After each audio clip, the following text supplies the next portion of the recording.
back to Andrezo Man Podcast. I'm James DeMelo, and once again in our studio we have Jesus Pontos with Points of Wisdom business that he runs and ministry. And we just returned together from the Spanish return, which is our men's events that we do together. And what a powerful weekend we had. 14 men's lives will never be the same. Our tagline is maximize your manhood and you will maximize your life. And we watched as these men were transformed before our eyes, huh? Yeah, it never gets old. I remember in 2016 when I went to my return and seeing new men going through that in 2024, I'm talking about 8 years later, it just melts my heart and see how they get powerful revelations about the wisdom of God. And thank you, Pastor DeMelo, for having that heart and for keep going, having that warrior spirit that you have on seeing men being free. It's just amazing. Well, it's an honor and a privilege to do that. It's my passion. I always say my vision is the world and my passion is men, to see their lives changed. And we just returned from Brazil the week before that, and we're going back to Brazil in August to do the final training there and to go ahead and license the church there to start doing the return events in Brazil. So I'm excited about that. And we have some great things coming up. We have the Andrezo Super Rally coming up at the end of this month, and beginning of next month on the 6th. And I'm so excited about that. And that's going to be a one-day event. And then we have the men, we call it the Man Camp. Man Camp. Yeah, at the end of May, beginning of June. And that's going to be all on, you can find all these dates on the andrezoman.org webpage. And make sure to sign up. They fill up quick. Jesus is going to be there. We're going to have some great food, some great fellowship, and some life-wise teachings. And just getting to know other men is a great. Anytime I tell this to pastors, anytime you get men together, it's a win. If you can get men together in any kind of capacity, it's a win, and that's what we're all about. So, Jesus, I'm excited about finishing this series. This is the first season, and this is our second part of the Pillars of Wisdom. That's what we began the series with.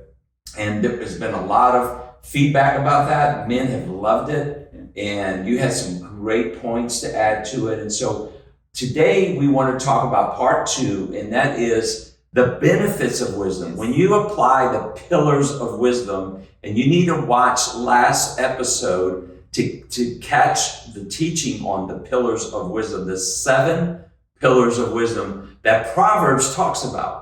And we're predominantly going to be using the book of Proverbs because it's a collection of wisdom that Solomon put together and other wise men in the Bible. And so today we're going to be talking about the 7 benefits of wisdom. And then we're going to end with a powerful conclusion.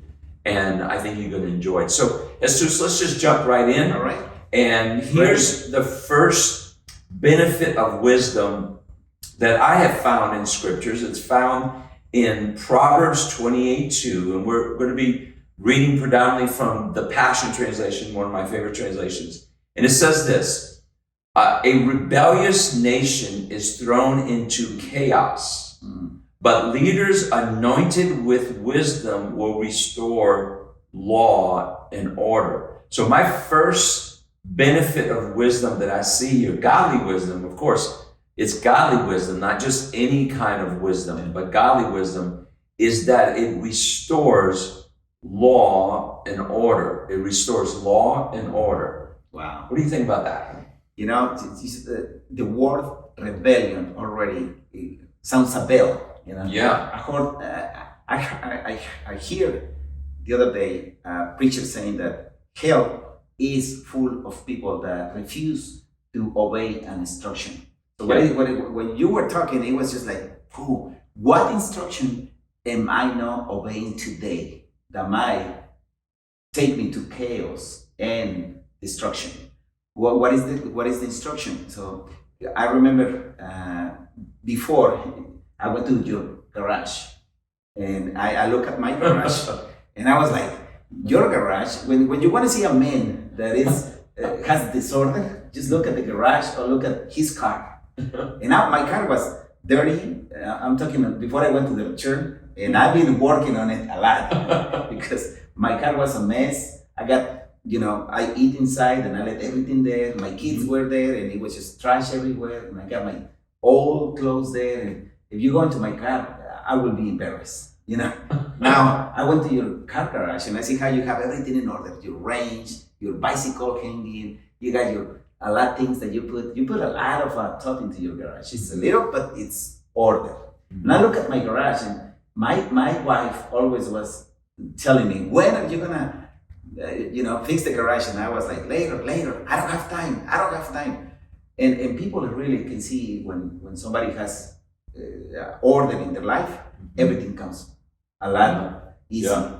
I couldn't find my light the other day just to fix a little fuse that I couldn't. I don't know what it is. Yeah. So that's so true. Wisdom will give us law and order. Yeah. Now, if you fix your house, it will reflect in business, in your company, or in your leadership, and it will go spreading to the highest ranks. We can see when a country it's in order.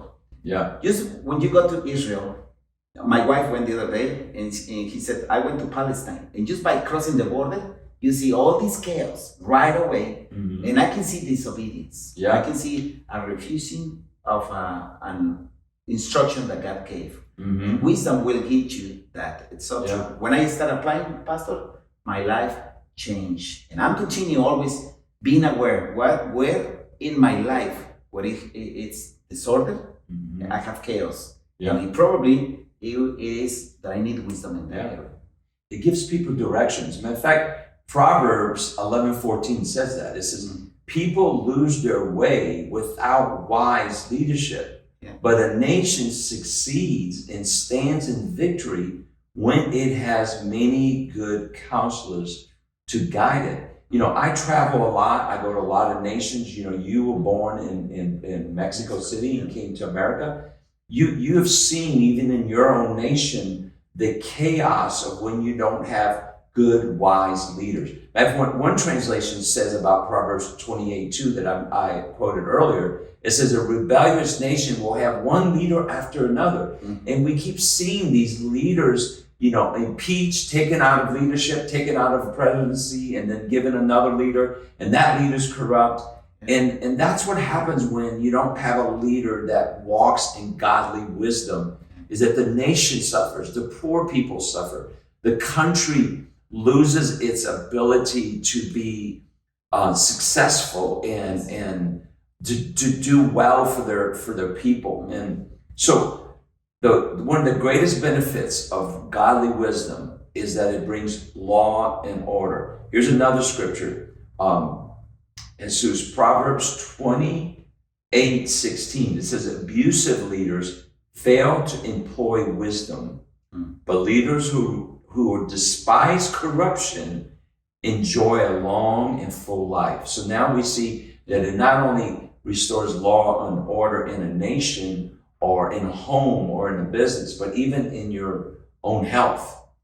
It restores law and order. You start to understand you can't, eat poorly and expect your body to operate and to work at a high level. I always say this: you can't put, pour gasoline in a Ferrari.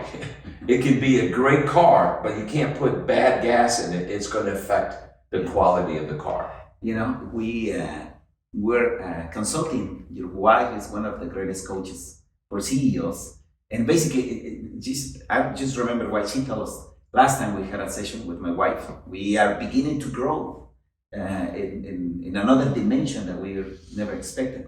So we start looking like things are getting out of order because we're now managing some areas that we need to manage.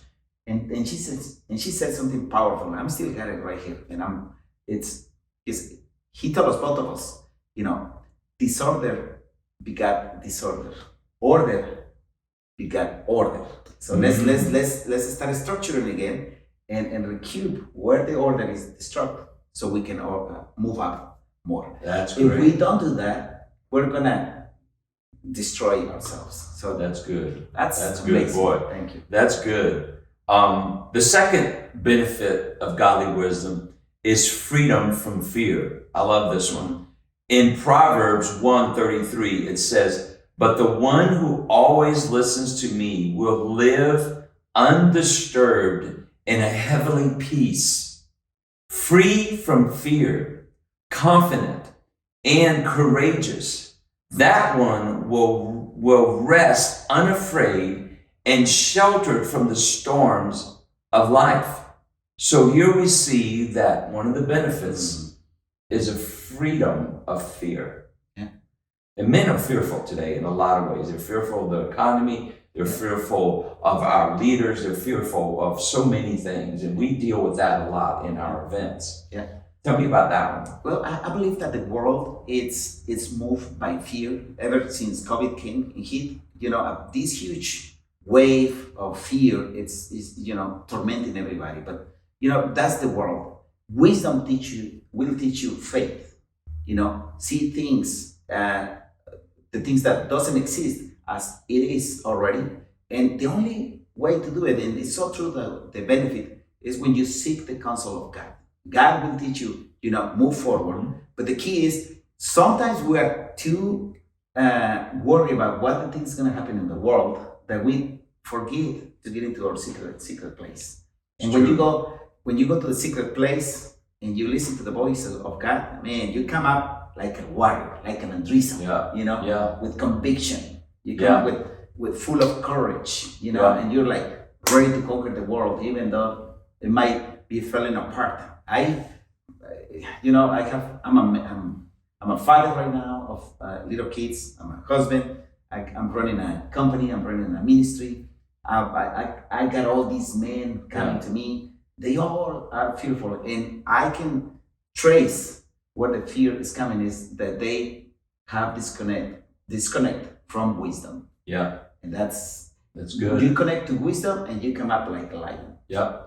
And I've been to some of your conferences, and I remember you using the acronym that's very popular. FEAR stands for false evidence appearing real, right? Yeah. False evidence appearing real. And that's exactly what fear is. Fear is an exaggeration of the enemy to get us to lose hope, which is powerful. He who loses hope and will lose the very strength that keeps him going. And so fear is the freedom from fear is one of the powerful benefits of godly wisdom. Number 3 benefit of godly wisdom is spiritual understanding. It gives you spiritual understanding. Here it is in Proverbs chapter 1, verse 2. It says, "Within these sayings will be found the revelation of wisdom and the impartation of spiritual understanding. Use them as keys to unlock the treasures of true knowledge." So it's Proverbs chapter 1. So it's the beginning of Proverbs, the book of Proverbs. And it's saying in this book, in these sayings, you will have spiritual understanding and the keys to unlock the treasures of knowledge. What an incredible benefit. Yeah. And you have experienced that. Precious, yeah. That's why I love wisdom. That's why I said, if I can ask you something, God, what if everything I want to ask for a gift, I want the gift of wisdom. And see, in my work, I found that we can have knowledge. Like right now, you're listening to this podcast. Great knowledge we're giving you. But that's level 1. It gets in your head. That's in your head, but understanding gets into your heart. It downloads in your heart. Yeah. Now it's connection. It's a connection between your head and in your heart. Now like, wow, I got it.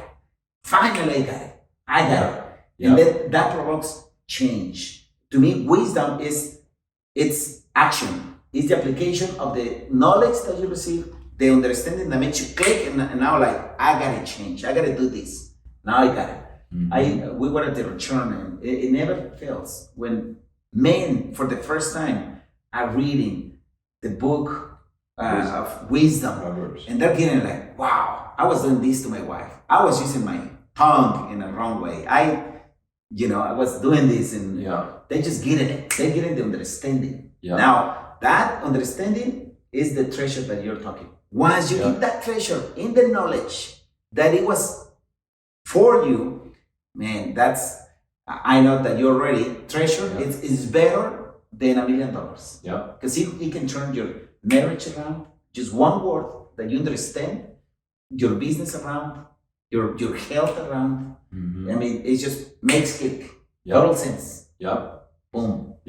When you teach in your points of wisdom, conferences and workshops, you often talk about, we can give you skill, but the skill will be destroyed by the wrong heart. So you're always working on the heart and in the healing of the heart, which is kind of leads right into the benefit number 4, that godly wisdom, it instills a teaching ability in you.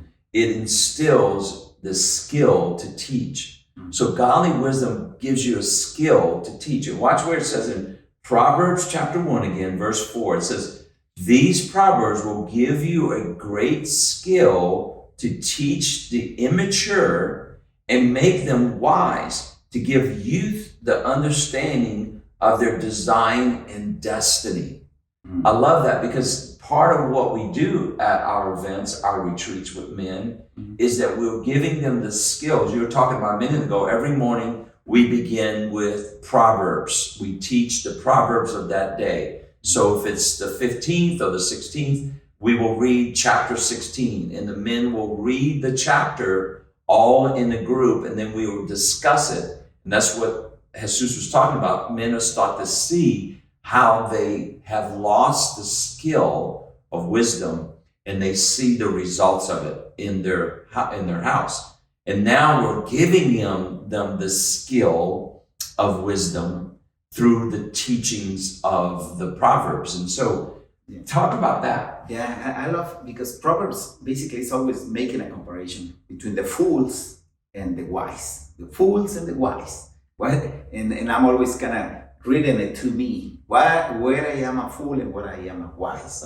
And then, but it gets, with that knowledge, instead of reading it just to knowledge, I'm like applying it, getting the nugget.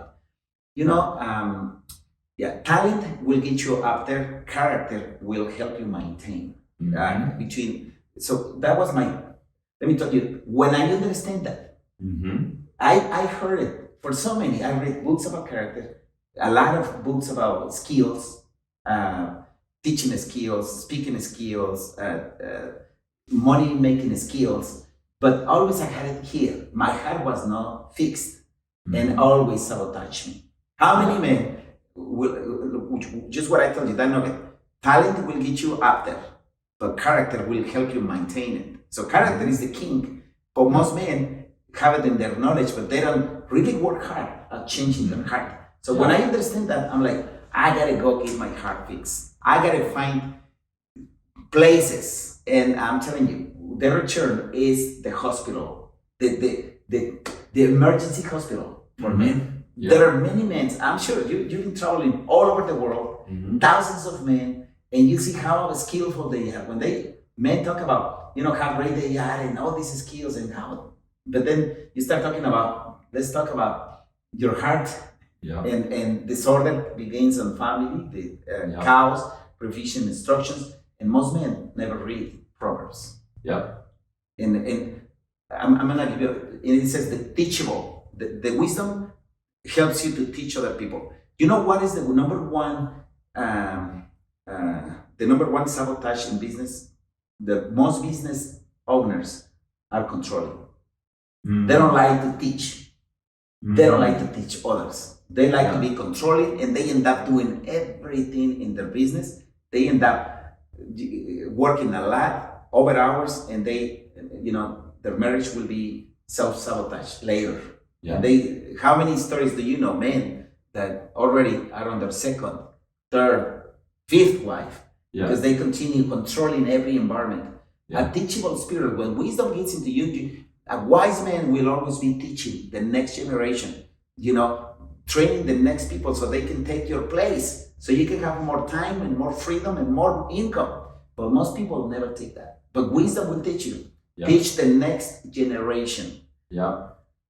Anyway, I get passionate. That's good. That's great. The skill to teach. And, I just did a staff leadership thing in Brazil where I told the staff there, the bigger you get as an organization, the larger you get, the less you have to micromanage, the less you have to do. Matter of fact, and I said it this way to catch their attention. I said, the bigger you get, the stupider you get. And they looked at me and I said, what I mean by that is, I start hiring people to do things that I can't do.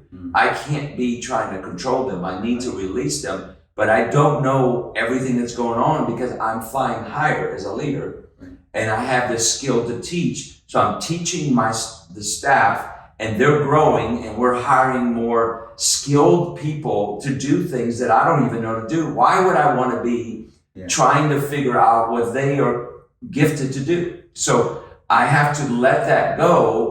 And it gets to the point where the bigger you get, people come up. I remember a leader, a very, very powerful leader in Michigan that I was friends with. I would ask him about certain aspects of his company, his church. He was a pastor. And he would say, I don't know, ask the youth pastor. I don't know, ask the children's leader. I don't know, ask this. He says, I don't step into those departments. I have people that are hired to do that. I focus on leadership of the church and pastoring. So I love that. And that's same for business. Because I come from the business, and sometimes when I go to church and I hear that, in my mind doesn't make click. But if you are listening to this podcast and you are like in business, is the same.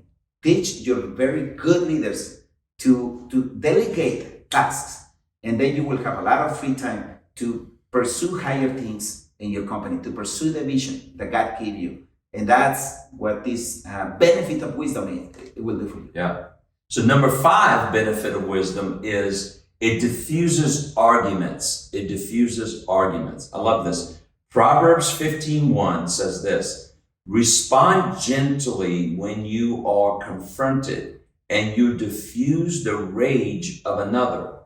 Responding with sharp, cutting words will only make it worse.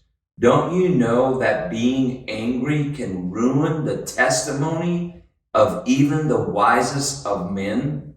I tell you, my wife lives out this skill right here, this benefit of wisdom. She has been so good over the years, 35 years of marriage, to diffuse me when I would allow my anger and my frustration to get the best of me.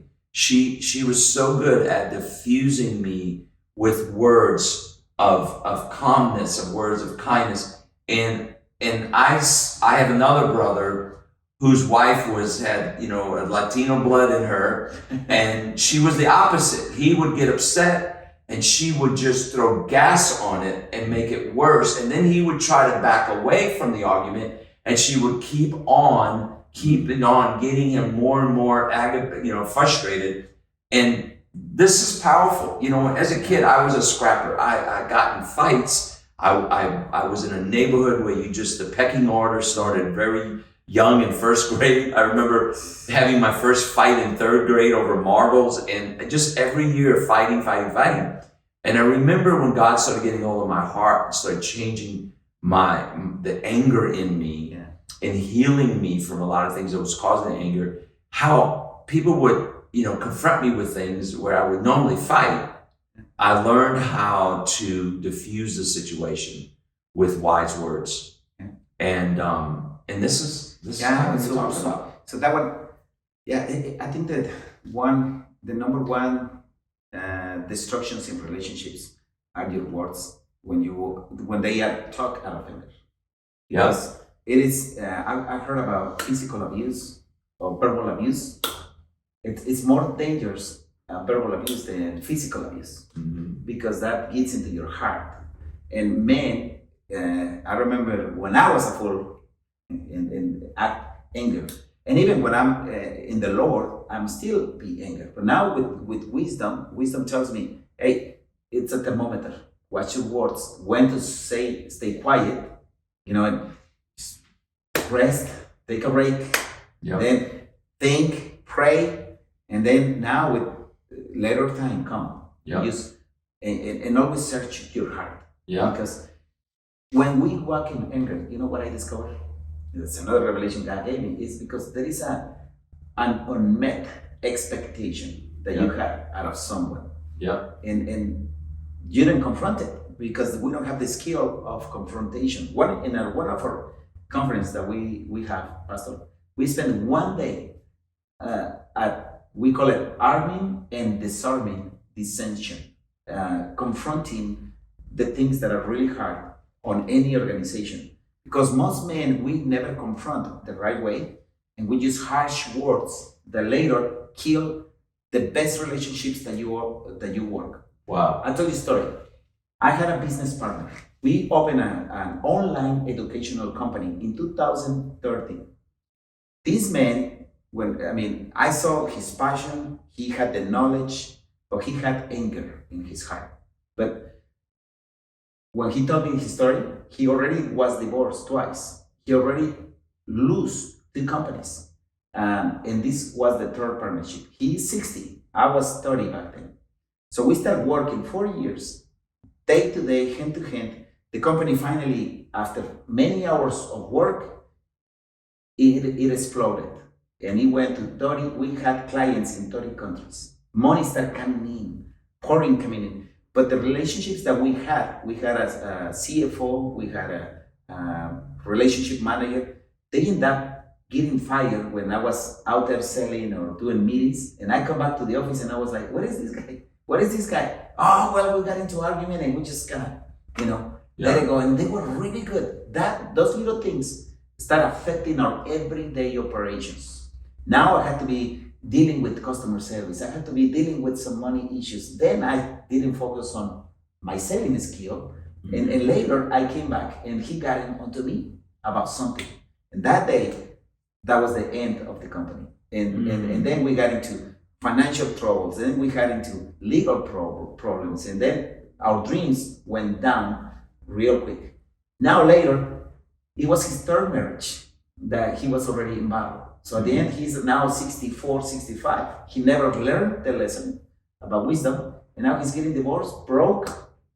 And if he didn't manage that, it's going to destroy it. So anger management, so he didn't learn. He didn't learn. He didn't learn this fifth skill, diffusing arguments. Diffusing. The sixth skill is powerful too, and it kind of adds to the skill we talked about nations earlier. It says that it prospers a nation, that godly wisdom prospers a nation. And I can tell you, as a traveling, pastor and doing men's events all over the place. I've just been in Brazil, like as I mentioned a few minutes ago. I can see how Brazil has so many great natural resources, but it's lacking the real success because of wisdom not being applied in the leadership. And it says this. It says Proverbs 11:14 says, people lose their way without wise leadership, but a nation succeeds and stands in victory when it has many good counselors to guide it. And that's the problem. When you don't have a nation that has good leaders, and we're experiencing some of that in our own nation in America. We have poor leadership in the areas that really can make a difference in this country. And because of that, we're seeing economical issues, we're seeing political issues, we're seeing financial issues in our government, because a prospering nation is prosperous because of godly wisdom. That's one of the benefits of it. And I believe you saw it on nations. I see it here on neighborhoods. when I go to neighborhoods, like you go to South, you can see the spiritual bondage. And I can trace it that there are no the wisdom principles that God offers to, take people from slavery. But I can see, I can see sprouts. Some people in those neighborhoods where drugs, alcohol, sexual abuse, where people practice immoralities. Yeah. But you can see some neighbors, when they start applying wisdom, they start leaning into the Word of God. Yeah. They are prospering even on the worst case scenarios. Yeah. And that's the beauty about wisdom. Yeah. That's why you guys that are listening to us, wisdom is the principal thing. Yeah. You learn to lean into wisdom, the wisdom of God, which is found in the secret of in Jesus is the power and wisdom of God. And you start leaning into being trained and be teaching those principles. God is going to open the windows of heaven and apply knowledge. When you start applying the knowledge, you can help it. Your relationship is going to be better. I remember, since I went to your power hours and Proverbs and keep reading it, I can see, there is a law that will activate in your life. Absolutely. Well, we come down to the seventh benefit of wisdom. We have 7 pillars of wisdom, and now we're going to give you 7 benefits of wisdom. So the 7th one is that godly wisdom makes you look attractive. Godly wisdom makes you look attractive. And here's where I found it. Proverbs 15:2. It says this: when wisdom speaks, understanding becomes attractive, but the words of a fool make their ignorance look laughable. Now, of course, we're not talking about a physical attraction, right? We're talking about wisdom being attractive, understanding being attractive. Many of you know my story that one of the greatest mentors of my life was Ed Cole. And Ed Cole was a wise man. And he had a ministry, CMN, and this ministry is still going on today by Paul Cole, his son, who both of us have had the pleasure of being a friend to and also being involved in the ministry with them. And so, but Ed Cole used to say to me, he was attractive to me because I needed wisdom from a sage-like man because I was a young man who lacked wisdom. And he said to me, James, read Proverbs every day and you will become a wise man. Now I'm 60 today. I'm the age of about when I met him. And I can tell you the benefits of wisdom, and it's caused even me to be attractive to other men. Part of why Jesus is standing here right now, and I'm in his beautiful studio in his office here doing our podcast together, because he was attracted to the words that I was speaking when I would minister in the arenas that God had opened to me in a church or in a conference or in a retreat center. And he said, I want to learn from this guy. So you were talking to me earlier before the podcast about how that is a benefit that you've seen in your own life. Yes. Now, I heard this phrase one day of somebody with wisdom. He says, when I hear a man talk for the first 30 seconds, it makes me trustworthy. It makes him trustworthy or make him unworthy. So when I hear somebody talking, when I listen to you, I was like, wow, he has something that I need. Mm-hmm. He has the knowledge that I need. And then I start seeing the fruits that you start doing, and I'm like, I gotta lean into that. Because it is so true, the benefit of listening to godly wisdom, and it's rare. It's rare to listen to godly wisdom. Today, you open a podcast, you go anywhere, because I read all the books about, financial freedom, about getting rich, about the world, and it's attractive, but it's not trustworthy. And this one, when we start listening to this podcast, like Andresa podcast, you get wisdom from the principle from biblical principles, perspectives, and also you are trustworthy because you've been doing it for 30 years, thousands of men. So it is attractive. And this is the kind of knowledge that we need to succeed in the marketplace, to succeed with our families, to succeed in money matters, to succeed in health. I was eating with you in a lunch in a retreat, and I was eating, but I was listening. You were giving an advice to a man that had a triple bypass, heart surgery lately, how to eat right. How to get to your age. He was 52. 6 months, he almost lost his life. Now he's healing the heart and the return. But the other part that if he's not aware and he has never been taught is how to eat right. So you were kind of giving him advice. He was like paying attention. He even stopped eating like the sugars and the breads. And I was just listening. I was like, wow, that's attractive. That's not only attractive, it's trustworthy. That's powerful. I mean, you just gave us 7 pillars that I'm just, wow. So now in the podcast, I will ask anybody, where are you don't see these benefits? Where in these 7 benefits you are not experiencing? And I can guarantee you that you are not following or not obeying an instruction. Because if you obey an instruction, it will go well with you. That's great.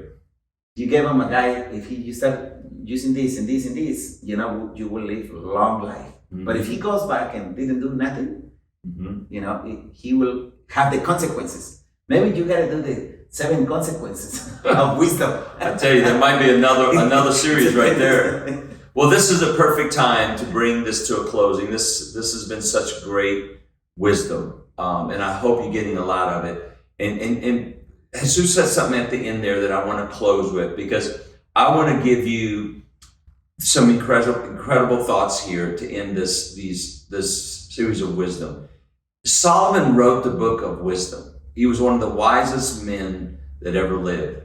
And he was wise his whole life, but he did not always apply that wisdom in every area of his life. For instance, his marriages. He married many pagan women from other countries, from other kingdoms. And he was told by God not to do it, but he did not apply wisdom. And those women, 1,000 of them, they totaled it up. He had, several wives and hundreds of concubines. It caused his heart to be drawn away from God, and he quit listening to God. And so here's what we learn from Solomon at the end of his life. Wisdom is both the ability to discern what is best and the strength of character to act upon that knowledge. So it's not just hearing wisdom and learning wisdom, but it's applying wisdom. And I love this quote here. Effective leadership can be nullified by ineffective personal life. I've always said this, that your private life and what you do privately will eventually catch up with your public life. You can't live privately different wisdom principles and then try to live publicly the wise, godly way and not have it catch up. Your public life will always eventually be affected by your private life. So wisdom is powerful, it's awesome, it's available to you, but you have to apply it. And that's going to take character.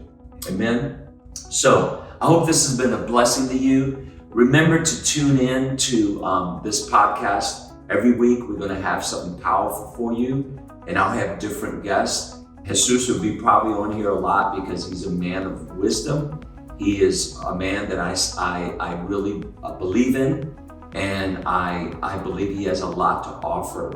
And so if you really like this podcast, and I know you will, make sure to press that button right there and give it a thumbs up, give it a heart, give it whatever it needs to get out there. And also follow it. Make sure you press follow and make it part of your weekly diet as wisdom. And then tell other men about it. so that other men can tune in, because I believe that every episode, every session has the potential to maximize your manhood. So thank you for listening, and we're looking forward to giving you some more powerful teachings in the future.